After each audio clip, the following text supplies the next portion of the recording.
tromperie de Noël, célébrer la fausse naissance du vrai Dieu. Imaginons que tout le protocole se trompe et prépare une fête pour célébrer l'anniversaire du président des États-Unis, et quelle catastrophe lorsqu'on se rend compte que nous nous sommes trompés de 4 jours. Catastrophe. L'anniversaire du président n'était pas le 2 juin, mais le 6 juin.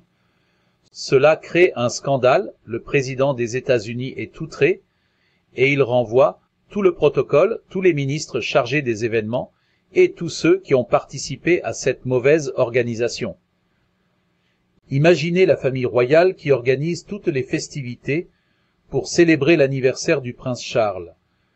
Pour être discret, il l'invite le 15 septembre et l'accueille sous les acclamations, les chants et les célébrations. Mais le prince Charles ne comprend pas et leur dit « Ce n'est pas mon anniversaire aujourd'hui, c'est la semaine prochaine ». Imaginez la catastrophe. Imaginez que les dignitaires, les autorités, les puissances et les gouverneurs de ce monde soient choqués et outrés qu'on célèbre leur anniversaire le mauvais jour. Et pourtant, ils ne sont que des hommes, ils ne sont pas Dieu.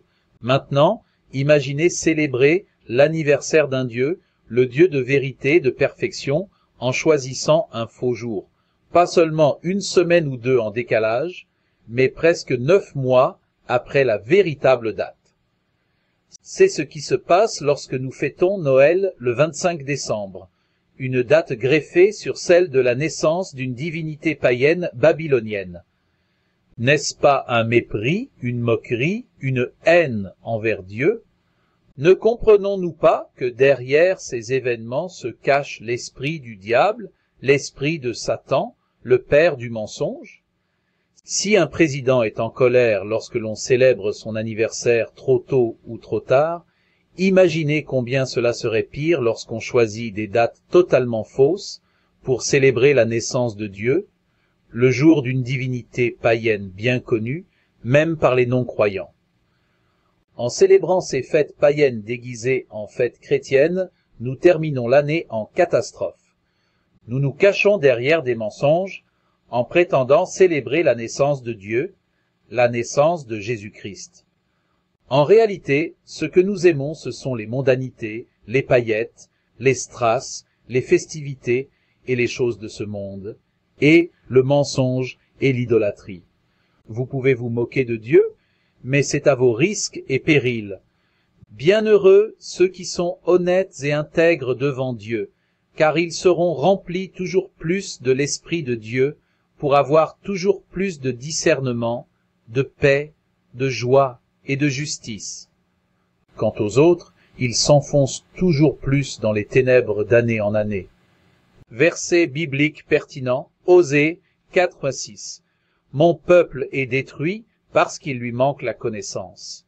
Puisque tu as rejeté la connaissance, je te rejetterai, et tu seras dépouillé de mon sacerdoce. Puisque tu as oublié la loi de ton Dieu, j'oublierai aussi tes enfants. Romains 12:2.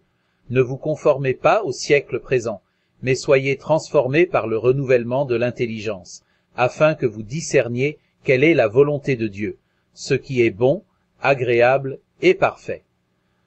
1 Jean 2, 15, 17. N'aimez point le monde, ni les choses qui sont dans le monde. Si quelqu'un aime le monde, l'amour du Père n'est point en lui. Car tout ce qui est dans le monde, la convoitise de la chair, la convoitise des yeux et l'orgueil de la vie, ne vient point du Père, mais vient du monde. Et le monde passe, et sa convoitise aussi. Mais celui qui fait la volonté de Dieu demeure éternellement. Serge, le prédicateur, t'encourage.